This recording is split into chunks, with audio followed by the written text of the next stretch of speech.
You see all those zeros there? Well, that's a lot. I mean, 1, 2, 3, 4, 5, 6, 7, 8, 9, 10, 11, 12. That's $1 trillion. I've never heard of it before. It's such What's an $1 trillion? unfathomable figure. Apparently, Elon Musk, I don't know if he's set to become, people are for some reason talking about this right now, that he could become the world's first trillionaire. Trillionaire. Elon Musk could become the world's first trillionaire, according to a prediction made by investment firm Morgan Stanley. I don't know. I mean, those guys been around. Sure. Maybe they know some. I don't know. Or maybe they're trying to maneuver something, encourage something, persuade something, manipulate something.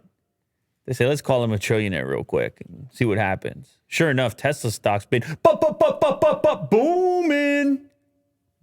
Do you have any Tesla stuff? This is no, but I got a Tesla. Oh, you did. Yes. I got a Tesla, so maybe you support it in another way. Yeah, if I like it, then all of a sudden I'm buying all this stock like everybody else. Sure, yeah.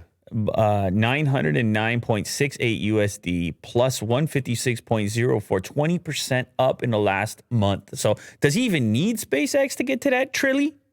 Or can he just do it with Tesla alone? Let's go back to the lead article there. However, it won't be from his highly successful electric vehicle company, Tesla. Instead, it'll likely be from his fledgling space startup.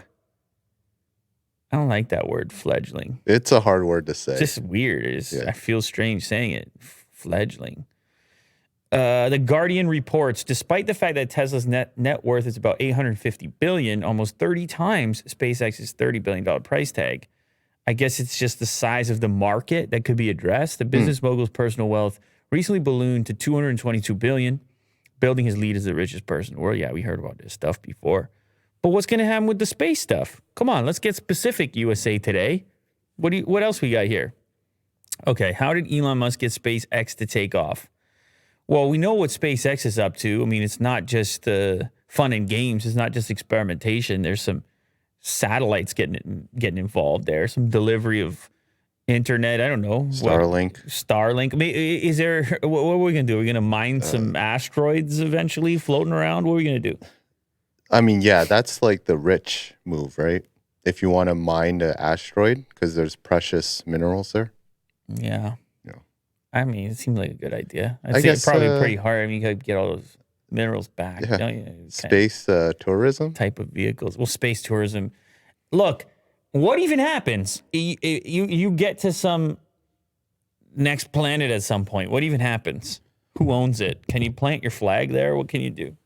I think you have to literally plant your flag there. You literally put a flag down? Yeah. And then what? No one's going to dispute it? Uh-huh. How does this all work, Will?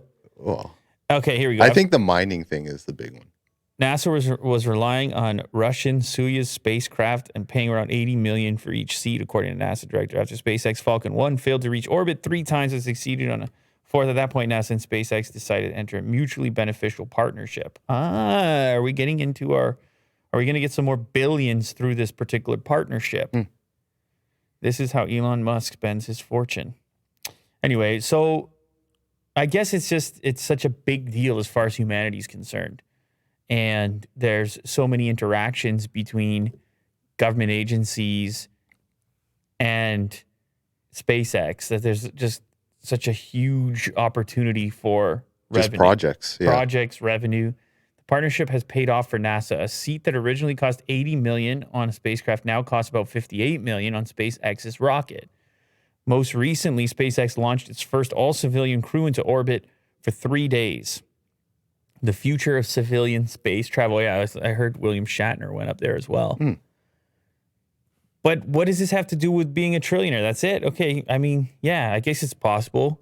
It's going to be competitive. It's not the easiest path. SpaceX does have these favorable relationships with NASA, but there's other companies interested in space travel too. I guess Elon's one of the earliest and furthest along, so it's not unfathomable. I believe I said that previously.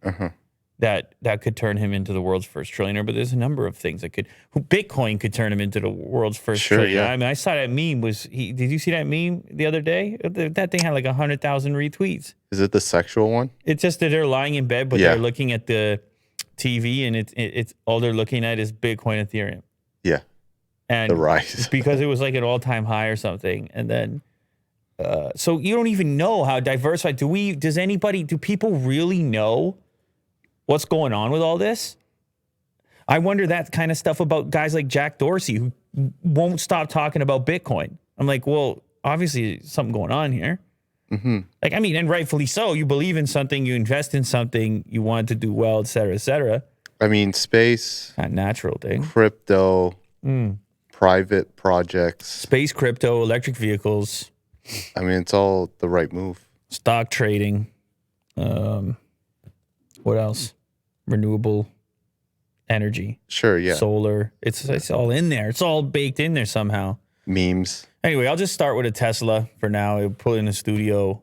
Supposedly it's outdone. Supposedly I'm picking it up. So I don't know. Stay tuned for that. Be my first exposure to the brand, and we'll see how it goes from there. Who knows? Right on.